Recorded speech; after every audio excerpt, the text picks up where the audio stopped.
4వ సూత్రం చెబుతున్నారు. 4వ సూత్రం వృత్తి సారూప్యం ఇతరత్ర. యోగాన్ని గురించి నిర్వచనం చేయడం అయింది.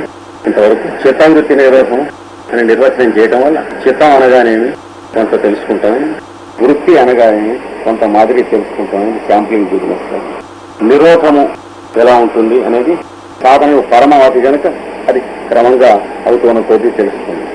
దాంట్లో ఇది నిరోధం చేయటం వల్ల, యోగాభ్యాసం చేయటం వల్ల, చిత్తవృత్తి నిరోధం వల్ల కలిగేటువంటి ప్రయోజనం ఏమిటి అనేది చెప్పడం అయింది. అంటే స్వస్వరూపంలో స్థిరత్వం చెందుతాడు అనేది. ఇది చేయకపోతే ఏ స్థితిలో ఉంటాడు? ఏ వృత్తి అందు ఉన్నట్లయితే ఆ వృత్తితో సారూప్యం చెంది ఉంటాడు. ఇతరత్ర అంటే కాని పక్షమున, అంటే చిత్తవృత్తి నిరోధం జరగని వాళ్ళకి, అంటే మనబోటి వాళ్ళకి ఎలా ఉంటుందో, మామూలుగా ఎలా ఉంటుందో చెబుతున్నాడు. వృత్తి సారూప్యం, వృత్తి యందు సారూప్యము. ఇందా చిత్తవృత్తి అని చెప్పాడు కదా, దాని యందు సారూప్యము అంటే దాని రూపమునకు సమానమైన రూపము. సారూప్యం అంటే అంటే ఏమిటో ఇప్పుడు చెప్తున్నాం. చిత్తవృత్తి వచ్చిన వాడికేమో తన రూపంలో తాను ఉంటాడు. నిరోధం వచ్చిన వాడు, చిత్తవృత్తి నిరోధం చేతగాని వాడు వృత్తి ఎక్కడ వర్తిస్తున్నదో చిత్తం దానికి సమానమైన రూపంతో ఉంటాడు, తన రూపంతో ఉంటాడు. అది చెబుతున్నాడు. అంటే సెన్స్ ఆర్గన్స్ 5 అని చెప్పాం కదా, వాటిలలో ఇక్కడ ఉన్నాడు అనుకోండి చూసేవాడు, ద్రష్ట ఉన్నాడు కదా, ద్రష్ట అంటే చూసేవాడు. మనస్సు అనుకోండి, ఈ మనస్సుకి ఇక్కడ చూడబడేటువంటి వస్తువు కంటి ద్వారా మనస్సు మీద పడుతూ ఉంటే ఆ వస్తువు చూస్తున్నప్పుడు ఏ స్వరూపం ఉన్నది ఆ వస్తువు స్వరూపమే కదా ఉంది మనకు కనిపించేది. ఒకటి చూస్తే ఇంకో స్వరూపం కాదుగా, బాగున్నది. అప్పుడు ఆ స్వరూపం ఎక్కడ ఉన్నది? అక్కడ గుంజ ఉన్నది, నేను చూస్తున్నాను కంటి ద్వారా. గుంజ అక్కడ ఉన్నదా ఇక్కడ ఉన్నదా?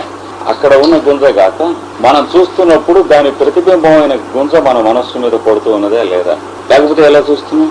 అక్కడ ఒరిజినల్ గుంజ ఉంది రైటే, అది కాక మన కంటి ద్వారా కిరణాల్లోంచి వచ్చి దాని ఇమేజ్ లోపల మనస్సు అనేటువంటి తెర మీద పడుతుంది. పడ్డప్పుడు మనస్సు ఎలా ఉంటుంది? మనస్సుగా ఉండే బదులు గుంజగా ఉంటుంది ఆకాశం. మనస్సుగా ఉంటామా, మనస్సు గుంజగా ఉంటామా? మనస్సు గుంజగా ఉంటుంది. అలాగే ఏదైనా శబ్దం వింటున్నాం అనుకోండి, చెవి ద్వారా శబ్దం యొక్క ప్రతిబింబం మనస్సు మీద పడుతుంది, అప్పుడు వినటం అనేది జరుగుతుంది. అప్పుడు మనస్సు శబ్దంగా ఉంటుందా, మనస్సుగా ఉంటుందా? ఏమండి, మనస్సు శబ్దంగా ఉంటుంది కానీ మనస్సుగా ఉండదు.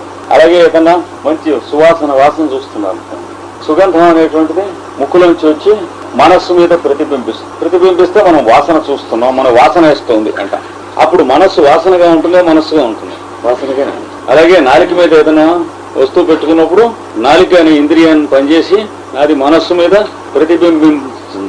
ప్రతిబింబించినప్పుడు బలానా వస్తువు రుచిగా ఉన్నది అని నాలుక మీద వేసుకోగానే ఇది పంచదార అన్న, లేదా ఇది మిరపకాయ అన్న.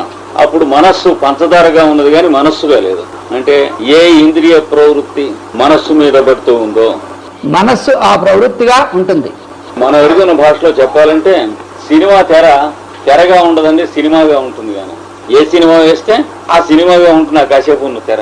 ట్రాజడీ వేస్తే ట్రాజడీగా ఉంటుంది, కామెడీ వేస్తే కామెడీగా ఉంటుంది, కత్తి యుద్ధం వేస్తే కత్తి యుద్ధంగా ఉంటుంది, పట్టాభిషేకం వేస్తే పట్టాభిషేకంగా ఉంటుంది, అంతే కదా. కానీ తెరగా ఎప్పుడు ఉంటుంది? సినిమా ఆపినప్పుడు. కనుక ఇది చేతైన వాడికి మనస్సుగా ఉండటం అనేది సాధ్యం కాదు. కనుక తానుగా ఉండటం, మనస్సు కంటే వెనక మనం ఉన్నాం అది తెలియాలి మెల్లిగా. చాలా మంది మనం మనస్సుగానే ఉంటున్నాం చాలా కాలం, అలా కాకుండా మనంగా ఉండటం తెలియాలన్నమాట. ఇక్కడ కొంచెం వెనక్కి తీసుకెళ్తారు నెక్స్ట్ స్టెప్ లో. అందుకని స్వరూపే అంటే తన యొక్క రూపమునందు అవస్థానం. అప్పుడు మనలో ఏమేం మెకానిజం ఉన్నదో అది తెలియాలి. అది తెలుసుకోవాలంటే సైన్స్ పుస్తకాలు మనం చదువుకున్నందువల్ల కానీ లేదా బొమ్మలు చూసినందువల్ల కానీ ఏమీ తెలియదు. అంటే కంట్లో బొమ్మ ఎలా పడుతుంది అని అడిగితే ఫిజిక్స్ లో లైట్ ఎక్స్పెరిమెంట్ లో ఏం చేస్తాడు, ఇక్కడ ఆబ్జెక్ట్ ఉంటుంది, ఇక్కడ లెన్స్ ఉంటుంది, ఇలా వెళ్ళి ఇలా ఫోకస్ ఉంటుంది, అందులోంచి ఇంకోటి వెళ్తే ఈ రెండు ఇక్కడ కలిస్తే ఇక్కడ తెర మీద ఇమేజ్ పడుతుంది అని చెప్తాడు. వాడు చెప్పిన థియరీ దగ్గర కరెక్టే కానీ మన కంటికి బొమ్మ ఎందుకు కనిపిస్తుంది అనేది వాడు చెప్పగలిగినటువంటిది కాదు. ఈ రోజు వరకు ఫిజిక్స్ లో ఆప్టిక్స్ ఎవడు చెప్పింది కాదు, చెప్పడానికి వీల్లేదు. కంటికి కనిపించేది తప్ప అది ఇంకోటి చెప్పగలిగేది కానీ ఏ శాస్త్రం వివరించగలిగేది కానీ కనిపించుట అనగానేమి అన్నదానికి ఆన్సర్ ఎవడన్నా ఇవ్వగలిగితే వాడు శిష్యులుగా మనంతా వెళ్ళిపోవచ్చు. అలాగే వినిపించుట అనగానేమి, ఇప్పుడు దీని బరువు ఎంత అంటే మనం ఫిజిక్స్ లో చాలా ఈజీగా చెప్పచ్చు, స్టాటిక్స్ లో. తర్వాత దీని వాల్యూమ్ ఎంత చెప్పచ్చు, వెయిట్ బై వాల్యూమ్ ఎంత, ఇవన్నీ మనకు చాలా ఎక్కాలి. కొట్టిన పిండి అంటారే, కొట్టని పిండి కూడా. దీని రంగు ఏమిటి, బాగుంది. దీనికి రాసినటువంటి వార్నిష్ లో ఉన్నటువంటి కెమికల్ కాంబినేషన్ ఏమిటి, ఈజీగా చెప్పేసి. ఇది ఊరికి సంబంధించింది ఆ గొర్రె ఎట్టిది అని అన్ని చెప్పవచ్చు. ఇది పై నుంచి వదిలి పెడితే కిందికి పడుతూ ఉంటే ఎట్లా జీరో ఇనీషియల్ వెలాసిటీ జీరో దగ్గర నుంచి పర్ సెకండ్ కింద దిగుతుంది. ఇవన్నీ కూడా కొద్దిగా ఎలా చెప్పచ్చు బట్టి పడితే ఈ డైనమిక్స్ ఇవన్నీ ఇవి బట్టి పెట్టే విద్యలు తప్ప ఇవి విద్యలు కాదు. ఎందుకని యాక్సలరేషన్ డ్యూ టు గ్రావిటీ అనేది బియ్యం గింజలు ఏర్పడం లాంటి అది వస్తూ పడితే ఎంత స్పీడ్ గా పడుతుందో చెప్పవచ్చు. కానీ బుర్ర పగిలిందిట అన్నది అంటే బుర్రలో పైన చర్మంలో ఈ కెమికల్స్ ఉంటాయి, తర్వాత ఎముక పుచ్చ ఉంటుంది, దాంట్లో ఈ కెమికల్స్ ఉంటాయి, ఇవన్నీ చెబుతారు. కనుక స్ప్లిట్ అయ్యింది, నొప్పి పెట్టిందిట. చెప్పండి నొప్పి అంటే ఏమిటో ఇప్పుడు అంటే ఇందులో డైనమిక్స్ వచ్చిన వాడైనా చెప్పమనండి, స్టాటిక్స్ వచ్చిన వాడైనా చెప్పమనండి, ఫిజియాలజీ వచ్చిన వాడైనా చెప్పమనండి, జువాలజీ బాటనీ ఏ ఆలజీ కానీ ఏ ఇజం కానీ నొప్పి అనగానేమి అది ఎందుకు కలుగును, ఎంబీబీఎస్ అంతా అయిపోయి house surgeon out house surgeon ఇవన్నీ కూడా అయిపోయిన తర్వాత చెప్పడానికి ఏమీ లేదు. నొప్పి పెట్టడం అనేటువంటిది తెలియటం తప్ప అందులో చెప్పగలిగినటువంటిది ఏమీ లేదు. అంటే దాని చుట్టూ తిరిగేవే కానీ మనం ఎరుగున్న చదువుకునేవన్నీ గర్భాలయంలో ప్రవేశించేవి కావు అని. అనగా అసలు గర్భాలయంలో ఉన్నటువంటిది అంటే దాని గురించి చెప్పగలిగినటువంటిది ఏ శాస్త్రం కానీ ఏమీ లేదు. అదే బయటికి వ్యక్తం అవ్వాలి, మనకి తెలియాలి. కనుక స్వరూపం అంటే దాని గురించి చెబుతున్నారు. దానికి కావలసిన శాస్త్రం ఇక్కడ ఇస్తారు. అందుకనే దీన్ని అక్కడ జెనీవాలో ఉన్న యూనివర్సిటీలో నేను దానికి పేరు పెట్టింది ఏంటంటే ది సైన్స్ ఆఫ్ మ్యాన్. ఎందుకంటే ఇప్పటివరకు ఏ యూనివర్సిటీ కూడా వీటిని బోధించేటువంటి స్టేచర్ కానీ ఏ ప్రొఫెసర్స్ కి వీటిని బోధించగలిగిన ఎవల్యూషన్ కానీ లేదు. కానీ అసలు మనిషికి కావాల్సి తానెవరో తెలుసుకొనుట. ఇది సాధించాలంటే మొదట మనకి ఇయ్యబడిన భౌతిక దేహాన్ని నిత్య జీవితంలో సాధనకు ఏ విధంగా ఉపయోగించుకోవాలో తెలియాలి. దానికి నిత్య జీవితం మొదట క్రమబద్ధం కావాలి. అంటే సెల్ఫ్ ఇంపోజ్డ్ డిసిప్లిన్ ఉండాలి. డిసిప్లిన్ మన కోసం కానీ పోలీస్ కోసం కాదు అనేది ఎప్పుడు తెలుస్తుంది?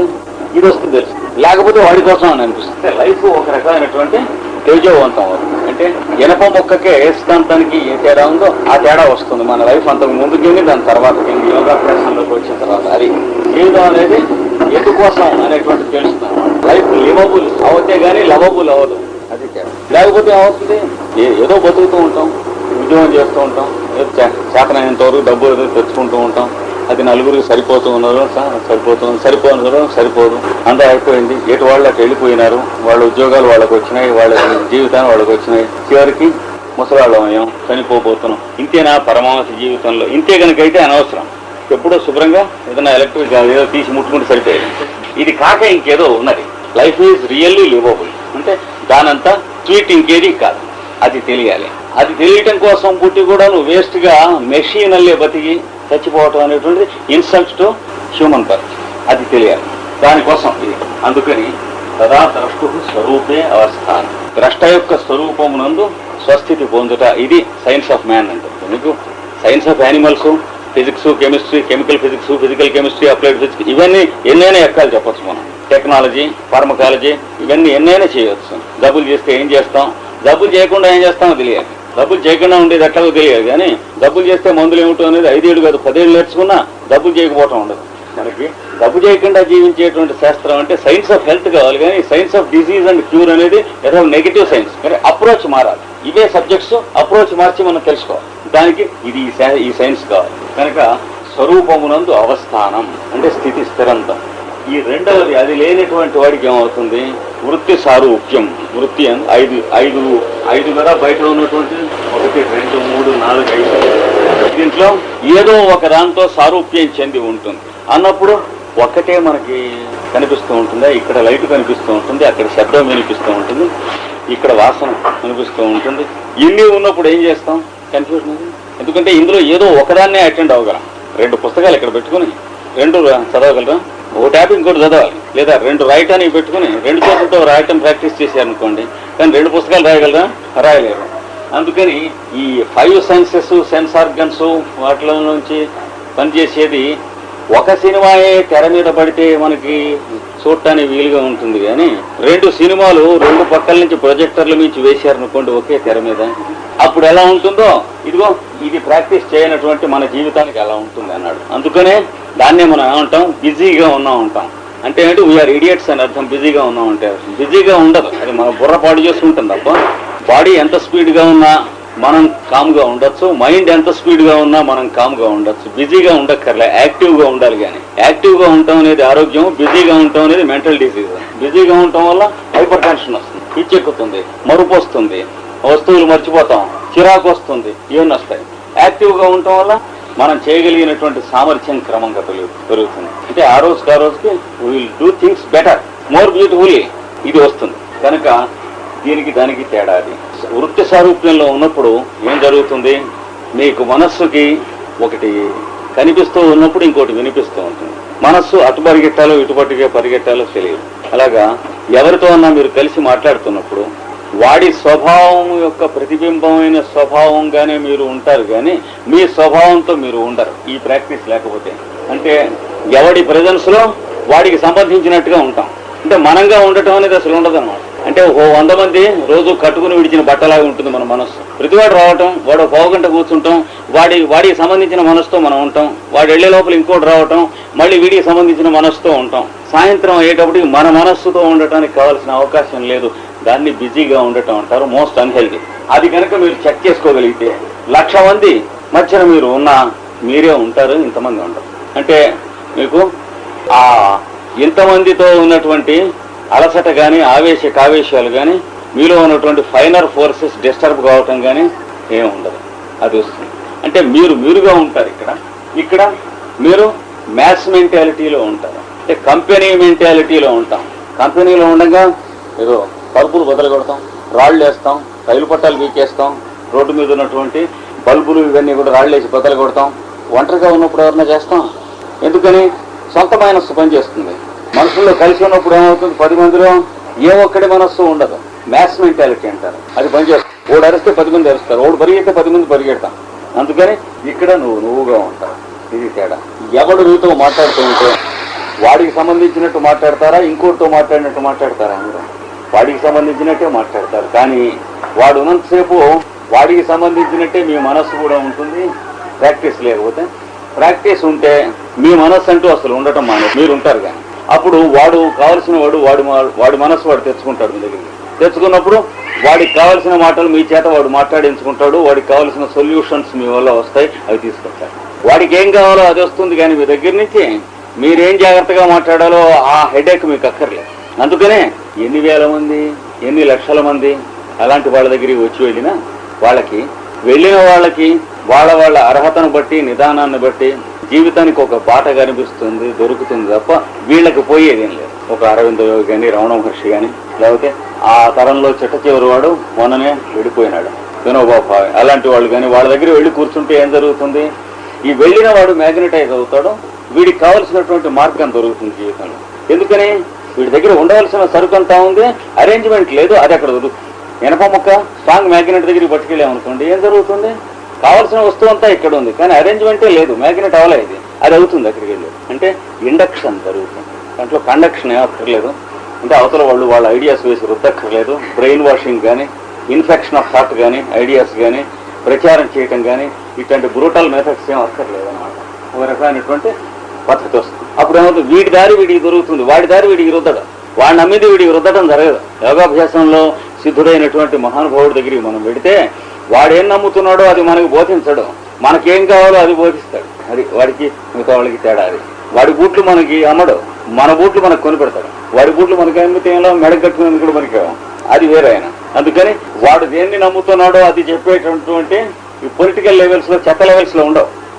మనకేం కావాలో అది ఇచ్చేటువంటి లెవెల్స్ లో ఉంటాయి. వాడు అంటే వాడి దగ్గర నుంచి ఇచ్చేందుకు కాకుండా మెసేజ్ వాడి ద్వారా వచ్చే మెసేజ్ ఉంటుంది. ఈ తేడా ఉంటుంది దీనికి దానికి.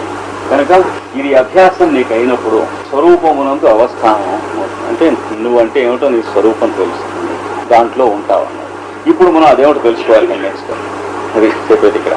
అది లేకపోతే వృత్తికి సారూప్యమైనటువంటి ఎవడొచ్చాడో వాడిలాగా ఉంటావు. ఎవరితో మాట్లాడుతూ ఉంటే వాడికి ఓటేస్తానంటావు. అది పద్ధతి అన్నాడు. మీకే కదండి, అదేముంది అంటే మీకు తెలియదే ఉంది. అప్పుడు ఇద్దరు కలిసి వస్తే కన్ఫ్యూజన్లో పడతారు. ఇది నెక్స్ట్ స్టెప్ అన్నమాట. అంటే శాస్త్రం యొక్క పరమావధి ఏమిటి, దానివల్ల మన ప్రయోజనం ఏమిటి, అది ఉంటే మనకేమిటి వస్తుంది, అది లేని వాళ్ళకి ఏం రావటం లేదు, అది చెప్పాడు.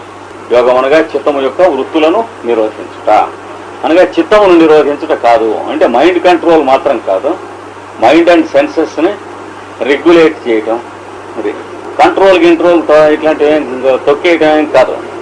నిన్న చెప్పుకున్నాం, దాంట్లో మనస్సు ఉంటుంది, హృదయం ఉంటుంది, ఇక్కడ ఒకటి ఇక్కడ ఒకటి. మనస్సును హృదయంలోకి తీసుకొచ్చే మార్గం మనోహృది నిరుధ్యచ, చిత్తవృత్తి నిరోధం అన్నదానికి భగవద్గీతలో ఇచ్చినటువంటిది. అంటే సమన్వయం చేసుకుంటూ మనం వెళ్ళాలన్నమాట. ఇవన్నీ అది జరిగితే చిత్తవృత్తి నిరోధం జరిగినటువంటి వాడికి తానుగా జీవిస్తాడు.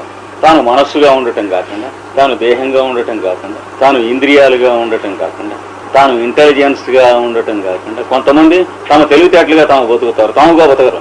అంటే తానంటే ఇంటెలిజెన్స్ అనే కొందరు ఉద్దేశం. తానంటే ఒరిజినాలిటీ అంటే ఇంటెలిజెన్స్ అని. ఇంటెలిజెన్స్ కార్బన్ కాపీ తప్ప ఒరిజినాలిటీ కాదు.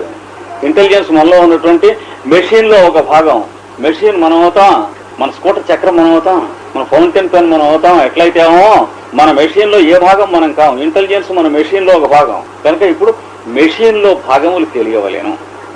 తెలియాలంటే ఎనాటమీ నేర్చుకుంటే తెలియాలి.